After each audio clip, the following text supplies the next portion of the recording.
ఎందుకు భయపడ్డారు చెప్పండి? రౌడీ పాలనకు భయపడిపోయారు. ఏదైనా ఉంటే నేను పవన్ కళ్యాణ్ గారు చూసుకుంటా ఉన్నాం.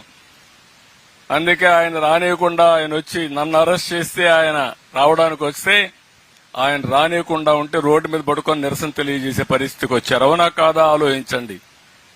ఇప్పుడు జరుగుతున్నాయవన్నీ ఫ్రీగా ఉన్నారు.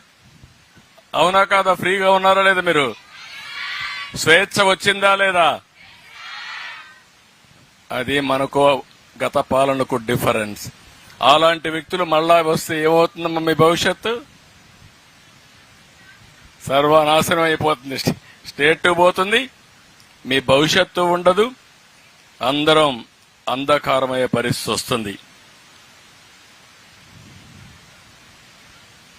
మన స్వార్థం మొట్టమొదటిసారిగా వారు చెప్పింది నేను చూశాను. ఎక్కడికి పోయినా నేను మాట్లాడుతూ ఉంటే ఎవ్వరూ నవ్వేవాళ్లు కాదు, ఎవ్వరూ రెస్పాండ్ అయ్యేవాళ్లు కాదు. మాకే ఆశ్చర్యం వేసేది, ఏం చెప్పాలో మాకు అర్థం కాకుండా. మేము చేయగలిగింది మొట్టమొదటిసారిగా 5 కోట్ల మందికి స్వాతంత్రం తేగలిగాం మేము, పవన్ కళ్యాణ్ గారికి మళ్లీ ఒకసారి ఈ రాష్ట్రంలో. అది మొదటి విజయం. ఇప్పుడు ఇక్కడి నుంచి ఏ విధంగా మిమ్మల్ని అందరూ నిన్న ఒకసారి చూశారు. వ్యవస్థలు ఎంత నిర్వీర్యం అయిపోయినాయంటే, ఎవరో ఒక అమ్మాయి బాంబే కాదంబరి చూశారు కదా నిన్న. ఈరోజు వింటున్నారా? మీరు వింటున్నారా? ఆ అమ్మాయి సినిమా యాక్ట్రెస్ కూడా. ఆ అమ్మాయిని పట్టుకొచ్చి దొంగ సంతకాలు, దొంగ పుస్తకం రాసి ఫోర్జరీ చేసినటువంటి డాక్యుమెంట్స్ తయారు చేసి దొంగతనంగా ఆవిడలో పెట్టి ఆవిడ్ని ఇక్కడ అరెస్ట్ చేసి ఇక్కడ కస్టడీలో పెట్టే పరిస్థితికి వచ్చారు. అంటే పోలీసులు ఎవరైతే ప్రజల ప్రాణాలు కాపాడవలసిన పోలీసులే ఇలాంటి పనులు చేస్తే ఇంకా రక్షణ ఎవరుకుంటుందని అడుగుతున్నా. ఇలాంటి చాలా సంఘటనలు జరిగాయి. అందుకే మీరందరూ గుర్తుపెట్టుకోవాల్సిన అవసరం ఉంది. భవిష్యత్తులో ఒకటే మీ అందరికీ హామీ ఇస్తున్నాం, మీరందరూ మేము మీ భవిష్యత్తు కోసం పనిచేస్తున్నాం, రాష్ట్ర భవిష్యత్తు కోసం పనిచేస్తున్నాం. ఈ యొక్క చెట్లు పెట్టే కార్యక్రమం ఒక ఉద్యమంగా మనం ముందుకు తీసుకుపోవాల్సిన అవసరం ఉంది.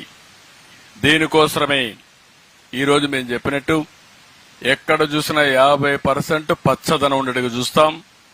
నదుల అనుసంధానం చేసి ఎక్కడికక్కడ కరువు అనే మాట లేకుండా పూర్తిగా ప్రతి ఎకరాకు నీళ్లిచ్చే బాధ్యత, పోలవరాన్ని పూర్తి చేసే బాధ్యత తీసుకుంటాం. ఈ సంవత్సరం మీరు చూస్తే మంచి వర్షాలు పడ్డాయి. ఎక్కడ చూసినా రిజర్వాయర్స్ అన్ని కళకళలాడుతున్నాయి. ఇది శుభ సూచకం. మీ భవిష్యత్తుకు మార్పుకి మొదలు మెట్టు అని చెప్పి కూడా నేను మీ అందరికీ తెలియజేస్తున్నా. అక్కడి నుంచి ప్రారంభిస్తున్నాం. ఇంకొక పక్కన ఒకప్పుడు కరెంట్ అనేది ఎక్కడో ఉత్పత్తి చేసి వస్తే ఇప్పుడు మీ స్కూల్లోనే కరెంట్ ఉత్పత్తి చేసుకోవచ్చు, మీ ఇంట్లో కరెంటు తయారు చేసుకోవచ్చు, మీ పొలంలో కరెంటు తయారు చేసుకోవచ్చు. సోలార్ ప్యానెల్స్ పెట్టుకుంటే మీరు అక్కడనే తయారు చేసుకుంటారు. కడాన మీరు కరెంటు తయారు చేసుకోవడమే కాదు, స్కూలుకు పోవాలంటే స్కూల్ బస్సు కూడా అవసరంలే.